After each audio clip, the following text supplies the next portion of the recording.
You're here because you're interested in Matt's problem in this house behind us. His heating system, as far as I know, has never worked properly. So without further ado, let's go inside, meet Matt, and I think this is going to be a little bit more involved than the video we did a few weeks ago at Adam's house. Let's have a look and see what's going on. Hold tight! Where's he gone? Where was he a minute ago? Oi! So, Matt, lovely to meet you. Nice to meet you too. Oh, Matt's actually been watching Plumber Parts for many years. So, Matt, what's the problem anyway, mate? So, you basically got a hold of us through Gareth, the plasterer, correct. who we both know. Top man, Spurs supporter. Lovely old boy, Gareth. Strange hairdo. So he said that basically you've had a problem with the heating system and like, what's been going on? Yeah, we lived here 5 years and the heating's never worked. Various problems, loads of different plumbers come out, watched your videos. They clearly weren't good enough because I couldn't fix them. Yeah, typical. Basically, where we are right now is the heating upstairs works a little bit. Yeah. Downstairs we get nothing. But I think the main problem is the boiler keeps short cycling. So Yeah. we get up to about 70, it kicks out, Goes down. doesn't do anything for a couple of minutes, and it fires up again, hits 70, kicks out. So in 5 years, it's never worked, ever. You've never been here and these radiators down here have got hot. They have got hot, so plumbers have come in. Yeah. Balanced it, got it going, but then the next winter or the next summer, or not summer, work but again. it just doesn't work again, yeah. So Okay. I think the problems really started when we had our new bathroom fitted, which was about 3 years ago. Okay. And they put a new tank, new cylinder in, pressurised system, whatever it's called. Yeah, yeah. I think really from there were the main problems. Well, look, let's have a look about. There is a dog here, sausage dog called Frank, who's probably going to be up for sale by the end of this video. I'll leave links to Frank's Just Giving page. Save Frank, hashtag. Firstly, boiler, number one is boiler. Right. Let's have a look at the boiler. God, the wife ain't going to be happy that we ain't tidied up. Look at this! Beer, Guinness everywhere. He's got 3 kids, 3 daughters. That's what happens. I feel like Mozart, innit? Baker's dog food, expensive. Don't worry, you won't be buying that anymore after the plumber puts his bin in. 41.8, the heating's on right now. Straight away, just looking at this, you've got 2 22mm pipes coming out of there, 2 15mm teeing off here. Where do those 2 15s go, do you know? You can open this cupboard. They go into the underfloor. That's the underfloor. Okay, right, yeah. And the underfloor's got its own thermostat. There's a theme going on here, isn't there? Matt's resorted to staying warm another way. Candles and booze. Right, that's on 3, set to max. This is an extension here. This bit's an extension that runs all the way down here. Yeah, no, it's really cold. Yeah, so Yeah. this is the furthest one away. Is that your surname? Yeah, same as yours. I haven't said to you yet, have I? I forgot to say, yeah. We've got the same, It could be same related. name. Yeah, Same there dad. you go. Yeah. Dad, why didn't you tell me? It's the only originals from the original house. So it's a 3-bed detached originally. Yeah. Obviously with loads of extensions. The original radiator is this one here. Yeah. And that one there. And this actually used to be a hallway. So it's completely, right. the whole house is So obviously you had the steel shoved in here, and that's just pulled through. Also, look, got a lot of electric heaters here as well. £12 a day, pretty much. Man. Right, I'll give you some bad news firstly. You're going to have to take every one of those covers away. That's only that one. It's only that. Oh, and that one and that one and there. Yeah, that one just pulls all the apart. rest are off. That's Okay. all right. Yeah, yeah. All right, let's have a look at the airing cupboard now. What's going on there? What's that? Yeah, that was an adult. They put that in. What's that pipe doing? Oh, look. It's like a, what do you call it, overflow. It's an overflow. Yeah. That's the overflow. Cool. Yeah, So that it was is put warm in here. That was put in with this. How long's your heating been on today? Oh, we've had it on continuously for days and days and days. We just leave it on Okay. Wow, man, there is a problem, isn't there? Both those are open. So, as you can see, guys, airing cupboard here is a little bit mental. A lot of pipe work. Just sometimes when you come to a place, you can just see how the pipe work's done. A lot of it just sort of hanging a little bit. Like, I just call this hanging pipe work, when really I'd have battened that side out, put everything back to that. You get hot water, yeah? Yeah, hot water's fine. I mean, one thing I will say, you got, what, 3 young kids? Mm-hmm. You're going to want a bigger tank soon. So girls as well. Probably the next 10 years, pretty much, yeah. Right, so we've got standard timer on here as well, Maxi. So we're just going to turn the hot water off. I just want the heating to be running for a little while. Firstly, I've just heard the 2-port valve shut on that. Where's the control for your underfloor heating? That's a separate one back above the dog. All right, let's have a look. Yeah. Let's go above Frank. Frank controls the underfloor heating around here. Being all quiet now, bro. Good boy. JG Good boy, one. Frankie. Right, we're going to turn that down. Do you ever find out? How do you find the underfloor heating works? Does it get warm? When we first moved in, it worked brilliantly. You could feel it when you walked on it. I don't think it's worked for ages. Let's get the thermal camera and see what we can find though. You know, the heating is cooling. Oh, I tell you what, we're getting heat. We are getting heat coming out of that. The thing is, you just don't know how many radiators you're getting running off. Basically 122mm feed. That's gone out again straight away. So underfloor heating is getting warm, okay? 21.8 down there. And on the normal floor area, it's 15. Must be pretty cold on your tootsies down there, Matt. So we've got 63.2 coming out the top of that, which is okay actually. But then going away from here, yeah, we've got 70 degrees at the top here. So this is our flow pipe coming out here, right? We've actually got the underfloor heating off at the moment. 60 to 70 degrees down here, which is something to work with, all right? And then there's a MagnaClean up here as well, which we'll be looking at in a sec. So just as a quick look down there, look, so the radiator feed up there, 20, 28. At the moment, the heating system's the only thing that's on. 35 up there. 19 degrees, severe lack of flow. They've put them around the back. And then they've teed off the bottom of that rad as well to get to the one in the hall. I mean, there's no chance. The maximum amount of radiators you should take off a 15mm single feed is 3 radiators, okay? And they've done it there with a flow coming down of 30 degrees at the moment. So that ain't gonna work, I'm afraid. 51 degrees up here on the pump. So we've got the flow, main flow coming from the boiler, coming up here. That should come here and nowhere else first. At the moment, it's kind of warm. Cool, the hot water's really pulling something through at the moment. So we've got an S-plan system here. There's that's to the radiators, and that opens and closes according to the timer and the thermostat in the room. This here is for the hot water, and that opens and closes according to the timer and this thermostat on here, all right? That's set pretty much correctly at the moment, 55 degrees, that's fine. That's pretty much where you want it. So usually what happens is that when the tank calls for hot water to come through, it steals all the heat from the heating system, even at points where you want the heating system on and the tank on at the same time. So we had this problem at Adam's house a couple of weeks ago. What we found was that the balancing valve, which is effectively the valve that strangles the flow down through the hot water tank, was fully open. And what is water going to do when that isn't like that? It's going to take that easiest route and not go to the radiators, because it wants to go through something and back to the boiler, through something and back to the boiler. That's how it's always going to work. Fingers crossed, that is the problem. The other problem with systems like this, when you've got the pipework configured in that way, which is a very common way for it to be in the UK, you're near the pump, there's a lot of pipework near the pump, and the pump itself acts as like a magnetic field, and we can then end up with sludge forming in that area, even like hard flaky crystals. What I might do, if I've got the balls, I might take that pump off and we're going to have a little look and see what's there, drain the system down and actually see what's in that bit. Generally what you have to do is cut all that pipework out and replace it. When that happens, it's quite hard to sort of push it all through and flush it all out. Let's just see what we've done there, whether that's going to do anything. At the moment I can hear the pump it's kind of pushing against something, I think, but it's hard to know.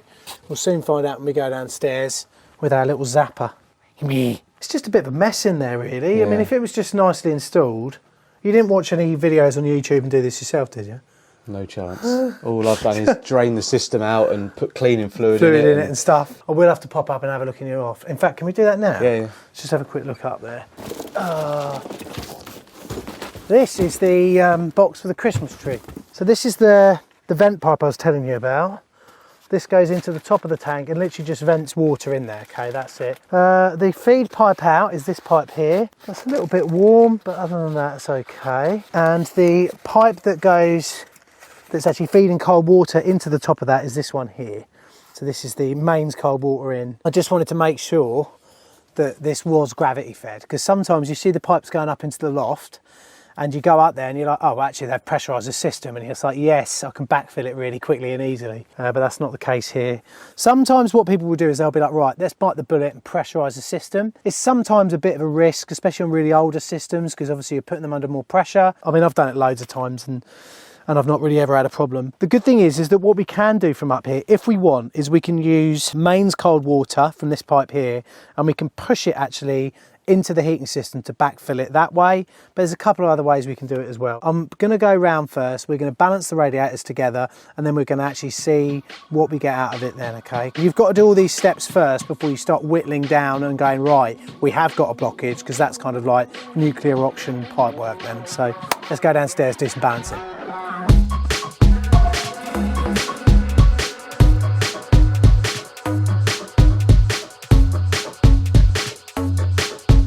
So a little way of doing this, firstly, is just see if it is balanced. So that's fully open. So just by doing that, more heat is going to start going downstairs, because hot water wants to stay upstairs. Is this balanced? What we're going to do is we're going to shut this, and we're going to leave it shut so it cools off a bit, and then we'll balance it when it's cool. The reason we do that is because it's hard to balance these radiators with the valves that they have on them because they have to be so closely balanced, and the only way you can do that is to have the pipework to them cool, the radiator cool, and just literally inch them tiny bit open until you feel hot water coming into the radiator.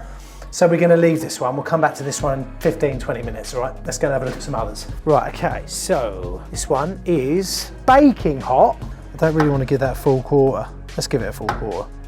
So there to there is a quarter of a turn. That should now be balanced. But like I said, when I did this at Adam's house, you balance the system and then you leave it running. And we also will balance every radiator on the system, not just upstairs, we'll go downstairs as well, because some of those radiators might be preferred by the flow gods. Always leave it half an hour at least after you've balanced the system to make sure the radiators that you have balanced are still getting really hot, but just on that lower flow. So let's do a few more. So look, 52 at the top. That obviously is cooler at the bottom, but that reading is not telling me that there's sludge in this system. If you've got sludge in there, that will be a really, really obvious kind of big kind of whiter reading on here, or like a bluer reading. And it's roasting. I mean, it's 53 degrees. It's probably hotter than that actually.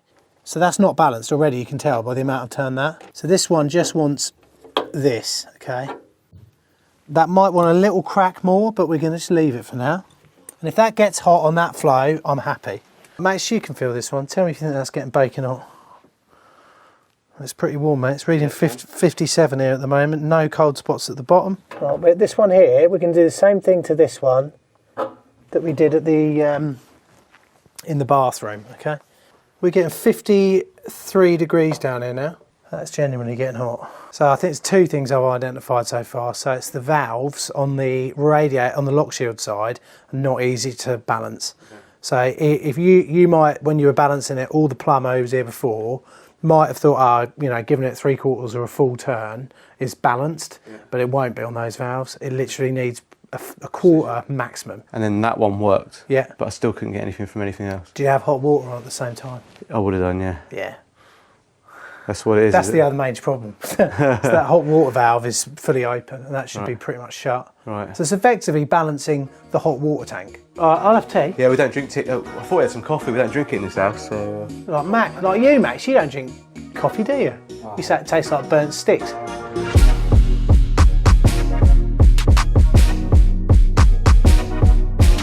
Even the ones that I know these were trouble before, but you can't just leave them unbalanced. You need control.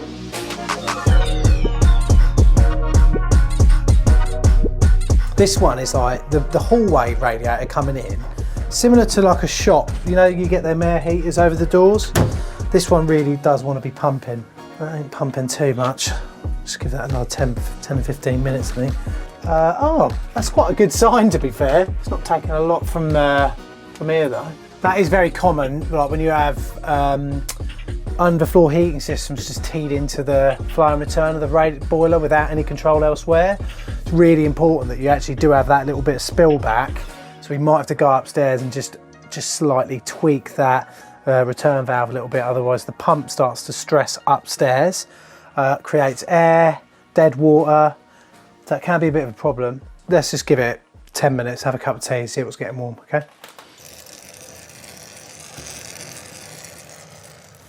So it's not hot up here at all now. It's really strange. So the bloke that did the bathroom, he came back a couple of weeks later as a heating guy then with his heating hat on, and he put the new pump in. Right, we're going to turn the system off. First things we're going to do is we're going to clean the MagnaClean. So let's go downstairs and do that. Got a little bit of munge in there.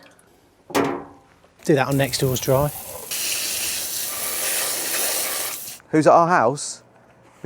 Mr. Plumber Parts himself. So, Yo! Right, so that's number one.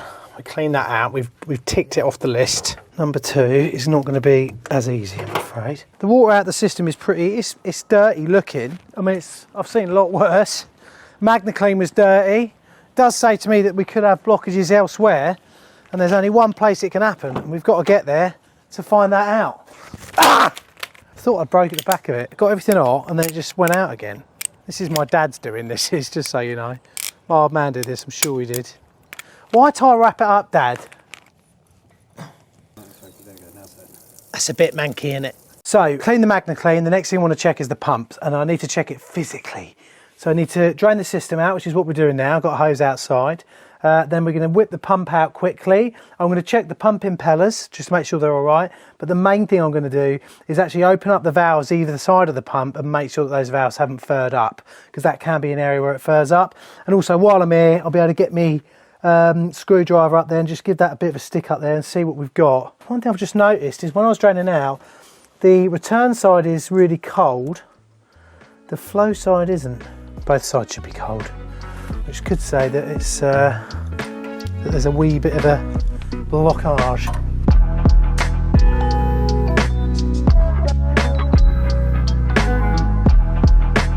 Something a bit weird happened there that shouldn't happen. So I shut the gate valves and they still allowed a load of air in, which says to me that the gate valve might have sheared off when someone else shut it back in the day.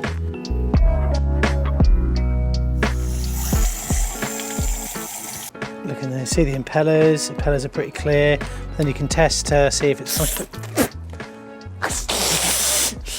then get that on there. And if it's coming out of there all right, that's clean. It's come to this, Max. Has it come to this? Can we do it? Can we do it as a wrap? We're cutting out this whole section of pipework here. We need to see if it's blocked, because it does generally block here quite often. So look, that's the furring we've got in there. That affects things. Let's have a look, let's go outside. Oh man. That's a lot cleaner in there now. God, that is, man, so bad.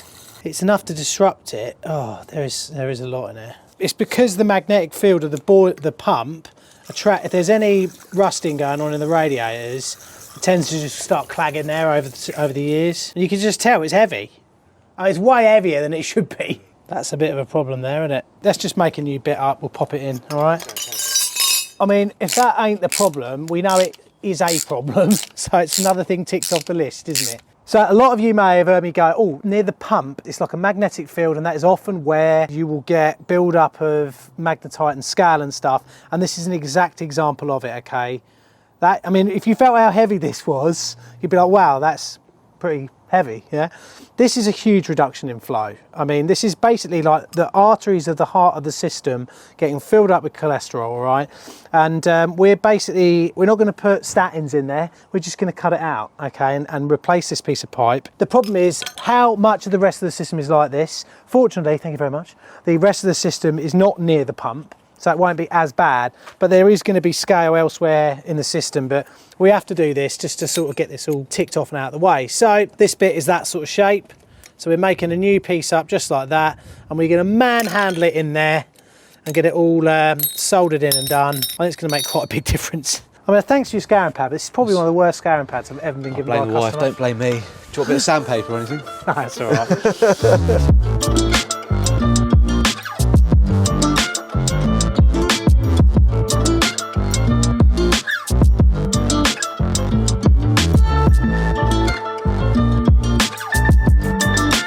Probably keep pump valves in the bag, pump valve rubbers. So look at that, brand new. I mean, you're getting a service and a half today, man.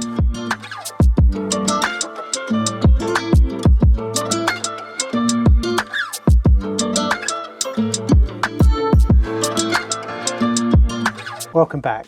So we've cut that bit out, we've put it back in again, we've got the pump on, we've filled the system up. We're jockeying air around. It doesn't appear to be 100% happy yet still. We are getting much hotter water up here, like baking hot, but then it goes cold again. I mean, it's warm up in now. It's just a very funny little system. I've got a feeling the boiler's not too happy. Could have a furred up jacket. I hope it's not that. There's a couple of things it could be. It could be a furred up 2-port valve down there at the bottom. I'll have a sandwich, just let it run for a while, and we'll see what we get where. So you saw how blocked that bit of pipe was there, so we're going to see if we can do some unblocking elsewhere because it is so badly blocked. So we're going to go upstairs, we're going to loop from the mains like that, into the feed that would come out at the bottom of the F&E tank. And we're going to start flying mains water through that, out of the radiator downstairs. And we're going to try to divert where that goes from here, which you can do with the radiator valve and also the valves that we've got here. There's two things it could be that are really going to sort of knacker the fix of this job. It's either a furred up heat exchanger or all the 22mm pipe is just full of gunk. Oh, someone's been here and done this already. Oh, nice!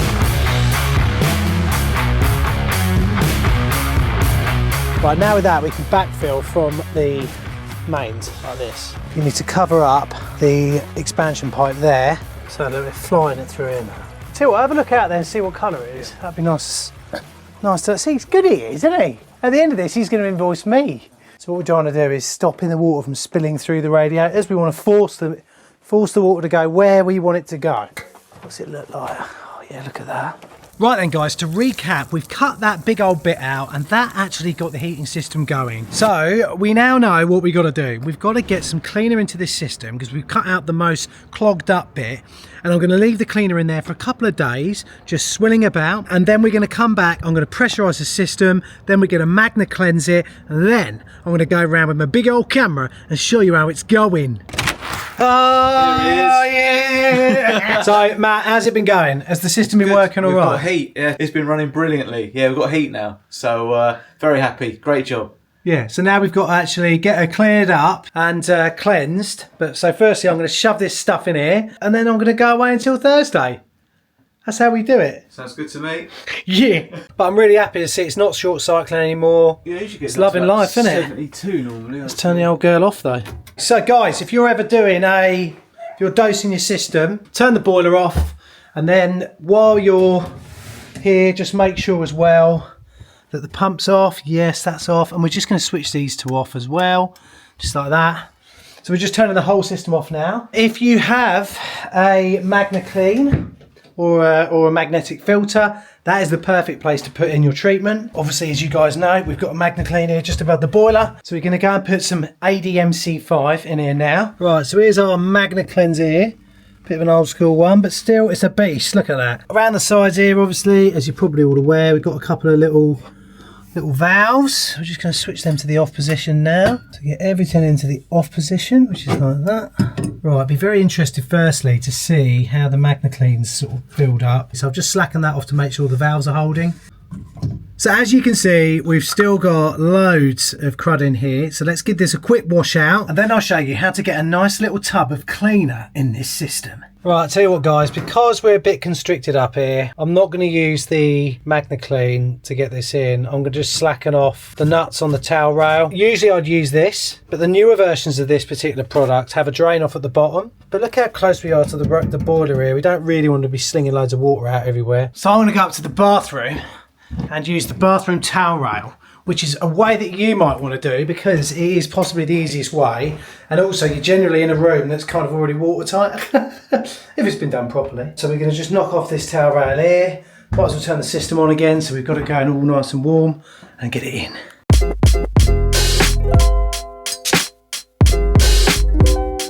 Right, so you turn your two rad valves off just like so, slacken off this nut here, and we're just going to drain out the water that's in the radiator from the top.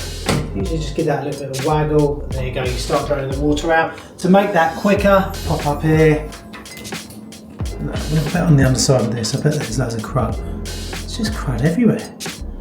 Poor old system, eh? What we're doing is this is shut, and that's shut. We've slackened this nut here, and we're letting water out of this radiator. We only need to let out enough water to fit 2 tubs of MC5.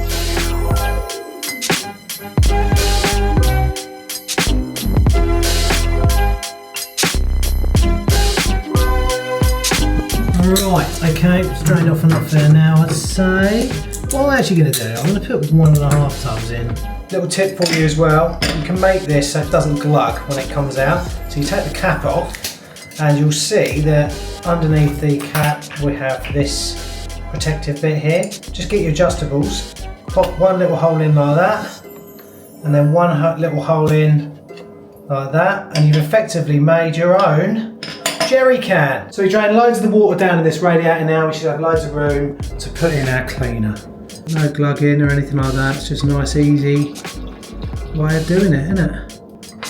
Once we've got that in, just pop your bung back in the top there like so, and then open up, getting a bit flow through here now. Should feel it getting warm because the system's on. There we go.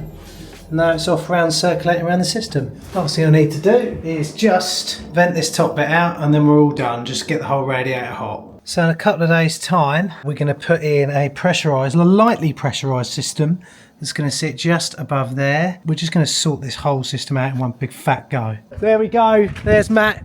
Got all his cleaner in there. I was going to put 2 bottles in, but I just didn't want to, you know, don't need patches on the ceiling or anything like that. Not that that's what this stuff does, but yeah, 1.5 bottles with the underfloor heating system. There's 10 radiators on here with underfloor. That should be just about enough. So I imagine there's about 130, 140 litres of water in there. So it's fairly nicely diluted. So yeah, come back Thursday morning and we're going to properly sort this system out. Boom. It's 3 days later and we're back. Oh, look at that, fold out table. Available on the Amazon store, along with all the other stuff that we're going to be doing in this. Right, so it's 3 days later. The cleaner's been in for 3 days. I asked Matt to leave the heating on for the whole of that time, which he gratefully did because it was about 0 degrees outside. And I've been doing those cold plunges, and they're goddamn cold, I tell you. Right, so we're going to now pressurise the system, okay? So that we need to put an expansion vessel on like this, a little filling kit like that. Then we're going to flush the system using a little Magna Cleanse that I've had for ages. Little burp. I have a dicky tummy all week, been on dry toast, super glued myself to the toilet whilst molten soup came out of my backside. Don't put that in, Nathan. So the first thing we need to do is actually take out the old tank. But before we do that, I think it's a good idea that we describe to you the difference between a feed system and a pressurised system and what we're going to do when we come to change it. And you'll be able to see it and go, oh, I understand what he's doing. So come with me to the back door of the van just up there. Pencil. So we've got our F&E tank in the loft, right, with a level of water in it that's fed from cold water from the mains using a little ball valve just like that, okay? We have an expansion pipe that comes in and over, and we've got our water being fed down into the system. Our pump is there, and this is our feed up from the boiler. So the bit we cut out is actually this sort of section here, which always gets blocked up, especially if we can drag air down from this expansion into the system. Air and water, what happens when that happens? We get rust, that react, and we need metal as well. We've got that inside of the radiators, and that's where all that horrible stuff that you saw, that's where that's coming from. So what we need to do is change this over to an expansion system. So when cold water expands, we're still going to need somewhere for that to expand to. So we put an expansion vessel in, which has a rubber diaphragm like this. We've got air on this side, water on this side, and as that water heats up, it can expand this way and that with this rubber diaphragm each way. So that's why I actually see an expansion vessel as a moving part. We also need to have a filling loop for that as well, because we still need to fill the heating system up sometimes, and that's where all this lot comes in. So this is our filling loop here, and we'll be putting that on there like so. So the considerations you need to think about when you're pressurising a system is this whole system here has been fed on gravity for its whole life. So I don't really want to pump this system up to 1 bar on the first time it runs. I really just want to put 1/4 to 1/2 bar in it cold. So as the system then warms up again, it doesn't create any leaks or anything like that. And we can just monitor it for a few weeks before we actually bring that pressure up so it runs normally. The big advantage of doing this means, number one, I don't have to go in the loft anymore to fill it up, which is great. Number two, it's much quicker to backfill, like we did earlier on in the video when we were sort of looping out the feed and expansion pipes in the loft. We can just do that now using the filling loops, very easy to do. But number three, we create a sealed system. And we go back to here, remember, around this tank, what have we got? We've got air in the airing cupboard, and also, obviously, last year's Christmas tree. But that air can get into the system. It oxidises the water, and we want to try and get rid of that because we don't want the water to react with the inside of the radiators and create rust. That's what we're doing here. So we're slightly updating the system, we're giving ourselves more control, and we're taking away another reason that this system got blocked up and dirty in the first place. So let's get on with doing it. I bet this goes out straight away. Right, we're going to be loft bound as well, Max. Ain't going to be pretty, this. Some of the family are here today. Max is here now with live camera rolling. So I don't think you're going to want to be in this, are you, Annabelle? Annabelle's playing with the house at the moment. She wants to be a real estate agent when she's older. Right, so first thing is, I told you that would go out, didn't I? I said it. Also, and a big buy, finally I got myself some Jubilee clips with nice big butterfly handles on, which are fantastic for the winter months. I've popped them on the store. They're absolutely brilliant. Okay, so what I'm going to do is I'm going to use a line tap, this little beast here. 6 weeks time, I have my first baby, apparently. Max, what am I going to do? I don't know what I'm going to do. Right, okay, so what we're going to do is we're going to pop a line tap on the feed pipe down, okay? That's this pipe here. So the line tap will just tap a hole straight into the side of that. The reason I'm doing that and not going downstairs and draining the whole system out and turning the water off is because what I want to do is keep all the cleaner that I put in a few days ago, or as much as I can, in the system itself. So when we do our flush, there's still nice sort of high concentration of cleaner in the flusher.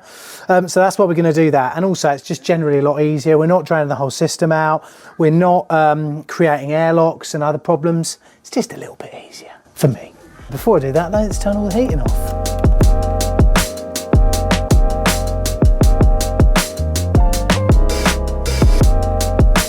So we're cutting into this pipe now. To reiterate, we're upstairs, there's no floor above us. I just want to bring the water level down to here. I don't want to drain the whole system out. Hopefully it won't leak. And then Max, you know what we're going to do? We're going to get my unkinkable hose with brand new Jubilee clips that I've actually stood on. Fortunately, they're very bendable and robust. What are they, Max? Robust. Robust. Usually put this in the toilet, Mike, surely behind you. Excuse me. Level drain it. Close the lid on the toilet. That's where I've been all week. So in a sec, we'll have water going into the toilet, but also we'll hear the ball valve drop in the tank upstairs, and we should start hearing water go through up into that ball valve to start replenishing the system because we've not turned it off yet. So literally, I'm going to pop up there now. We're going to go up into the loft and we're going to get that water supply switched off. And then once that tank's drained out, we can just cut the pipework here and leave the tank up in the loft to go all crusty for someone to find in thousands of years' time. The water level's dropping down because we've got our little line tap on there and we're just draining out this top bit of the system, which means obviously the air that's in this ball valve here is starting to sort of drop because the water level's dropping, and that's allowing water in there. So if I lifted this up a tiny bit, that stops it straight away because the water level's up. I'm sort of simulating that, but as soon as the water level comes down, it automatically starts to replenish that again, okay? So we're going to turn off the feed to that supply, and we're just going to wait for this lot to drain out here. That'll probably take about 10 or 15 minutes. I need to find out where the mains water turns off. Matt. These are imperative things you need to know about your house, aren't they, Matt? They are, I haven't got a clue. What happens if the water starts going everywhere and you can't turn it off? Ring me up. Jim, get out of bed. No, I can't, Matt. There it is. I ain't moving that. No way. I'm not touching that. Danger. If we move that and it starts water going everywhere, we've got extra trouble. So let's go outside, find the stopcock. Nathan bowls one on Jim's legs. See you later, Nathan. 4 runs. Nathan bowls one back of a length outside off stump. Another 4 runs. Nathan bowls one on a length outside off stump. Oh, through to the keeper. Please move. That moves, lovely. So I'm just going to pull this over so it's a little bit on the wee-wees, so as much water comes out of that pipe as possible. Yeah, get in there now. So this whole lot of pipework's now off. So I'm just going to cut this here. Nice bit of copper pipe, Max. That's going to go into the back of the van. No one needs this copper pipe, do they? I do. Got a child coming soon. Need all the money I can get. Otherwise the child will go hungry and not have any food or clothing or a house to live in. Just going to cut the feed here. The expansion I'll cut downstairs and pull out. Oh, lovely bit of copper today, boy. Payday for me. You have to take loads in, but it's worth building it all up and then taking it in about 3 weeks after Christmas. Don't take it in before Christmas, guys. You won't get a good price. Take it from my local scrap merchant, Jerry. You won't get nothing for that. Hey! Right, so there we go. That's all out and about, done and dusty bits. So we're just going to remove this out.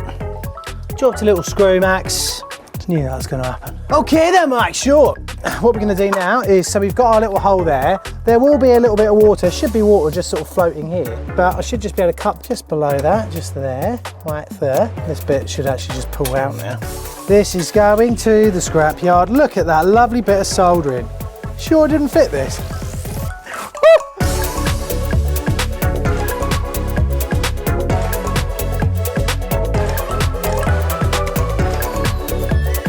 Okay, right, let's go and get some bits. Let's go downstairs, build up the beast, get her installed. Gonna do this and get me a Chinese tonight. So this is basically a mini sort of combination valve. So we've got a high pressure relief that's set to 3 bar. And if you look in here, you'll see it just open as I twist it. That is basically a spring. These can fail because the spring is, guess what, a moving part. Moving parts go wrong. So sometimes they can fail, but generally it's an age thing. So what we do, we've got a little fiber washer in here. Sometimes I like to just do these with rubber, but I'm going to annoy everyone now in the comments section. Get your miserly little fingers ready to start commenting about how much you hate this. While you're doing it, eat some sardines. What BBC comedy is that? I'll pop that on there. Right, so that's going to go to our high pressure relief off to the ton dish, which is actually going to join up with other Tundai, yeah? Which a lot of you are going to go, it doesn't fit bags. Their overflow goes across the landing, right? I ain't going to be putting another pipe through. We're going into that, and that's the end of it. On this bit here, guess what? We've got a lovely little gauge, a pressure gauge. Get you in the club. Why you making love so cold? Give me a hug. Day, my homie Dr. Dre came through with a game that played away. Had a fat ass J. Can't remember the next lyric. I'm raising a buttercup, something like that.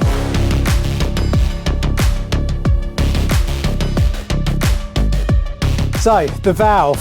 This is a non-return valve. There's obviously an arrow, go that way, yeah, into the system. Standard 15mm fitting on here. We're just gonna tighten it straight on to the end of this nice little brass piece here. Just do a lot of this work now while it's in front of you. I would put on some jointing compound just to annoy a lot of the viewers, but it's downstairs at the moment by the van, so I'm sure it'll be all right.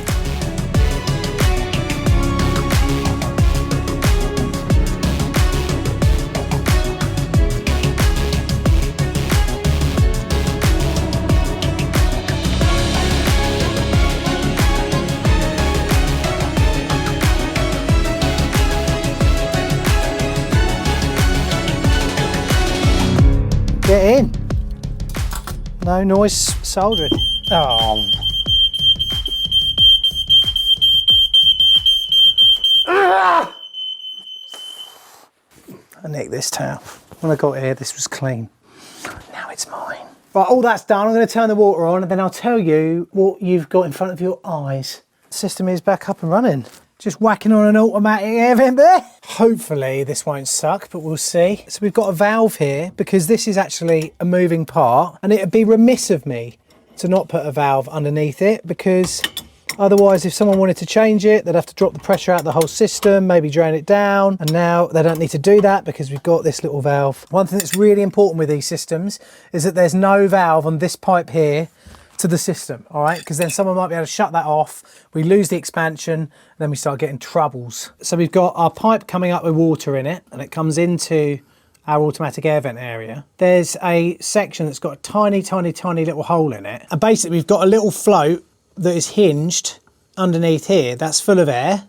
So when this fills up with water, that float will pop up and stop air and water from coming out of here. But obviously when this has got air in it, the float drops down and allows air out. So it'll automatically shut when this is full of water. It'll just go pop up to there and we get no water or air coming out of there at all. And that's why it's an automatic air vent. That's how they work. And that's why if I want to know they're working all right, I always shake them. Right, all done up here. Let's start flushing.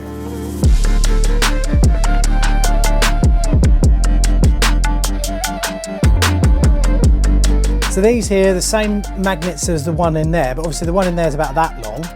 So we've got 2 at this length, and we're going to flush the heating system through here, loads and loads and loads. But also, we've got a bit of MC5 left from my fill up that I did a few days ago. You're loving the process of this whole job at the moment, mate.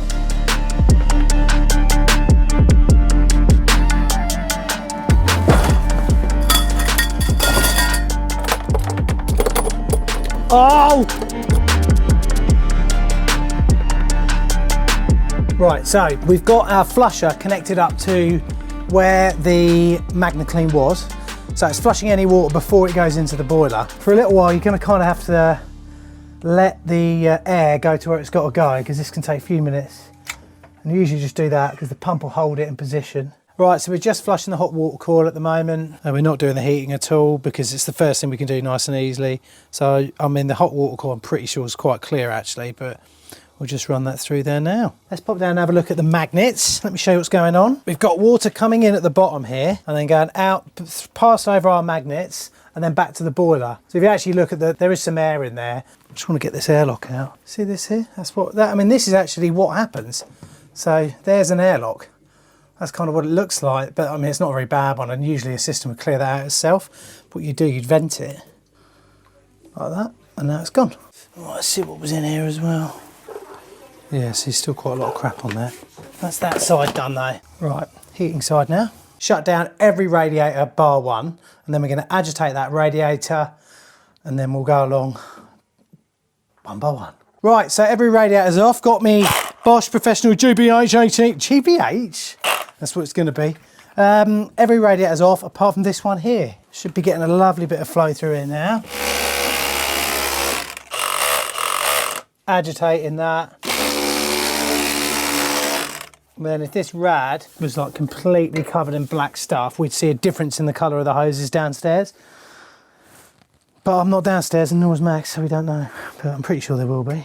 So we've gone round, we've done all the rads. We're now just going to do a cold flush, which means we now can just constantly replenish cold water on this side up here using our filling loop, using this braid here, so this valve here to that valve there, and we're going to constantly dump it outside, okay, using the little drain off valve that we've got outside as well. This is really the main bit, to be fair. What we're doing is we're doing 2 or 3 things at once. Number one, we're getting rid of the treatment that we can't leave in the system, all right, because you can't leave that treatment in for longer than 7 days. But also we're then also filling the system up with new fresh water, but then we're also blasting any remaining debris out with mains cold water.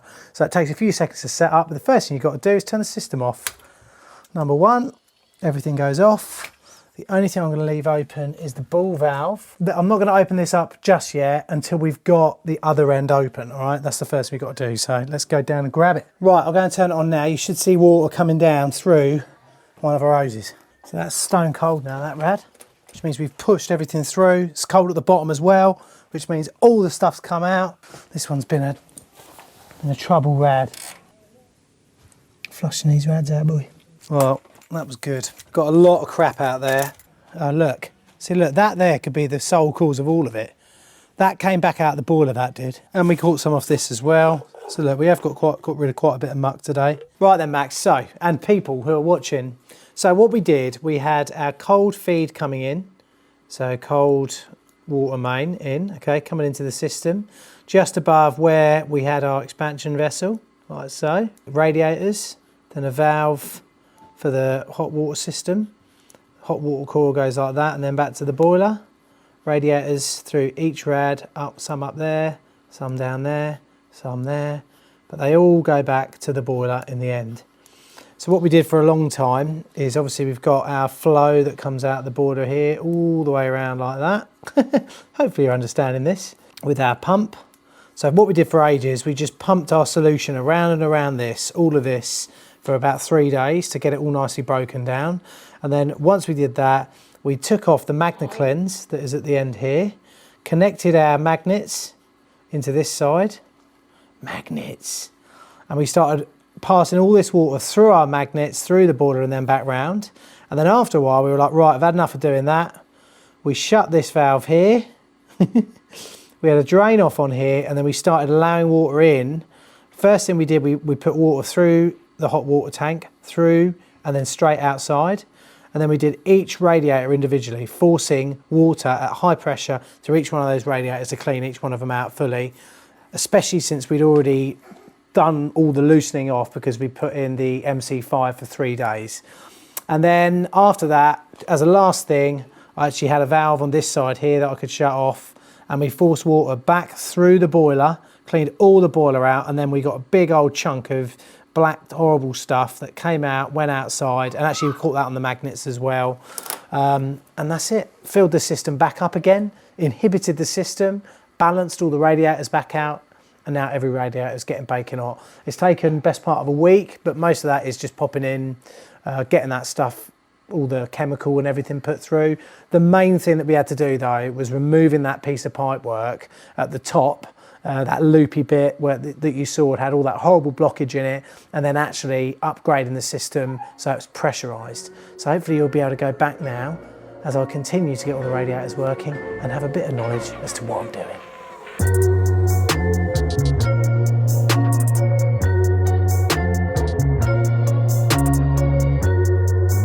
So these are now back open, so we're now circulating our inhibitor around the system. Let's finally go around and just have a couple of looks at the radiators with the thermal camera just to prove it to you guys, all right? Like, this has never ever got warm before. You know, look at the bottom of it as well. We've got a nice even heat across the bottom of that. So that means we don't have much sludge. We're running out of battery. Don't worry, these take AA's. This one was taking its time, but it is slowly getting hot. So look, what have we done? We've cut out that huge horrible bit of pipe. We've left a cleaner in the system for days. We've come along, then we've pressurised the system to take away the problem with air getting in at the top, but also to allow us to be able to easily flush it through and clean it, and it's just better. Pressurised systems are better. And then we've given it a good old Magna cleanse, flushed everything out over an hour or two on a hot cleanse, then a cold flush cleanse, and then we've taken that off, reinstated the system, fully inhibited it, and then balanced it. And now everything's getting hot. If you like this video, click on this one here, all right? Otherwise your mum is going to come and spank you. It's a hard life, this is. For us. It's a hard knock life for us. Da-da-dee-da. Hey!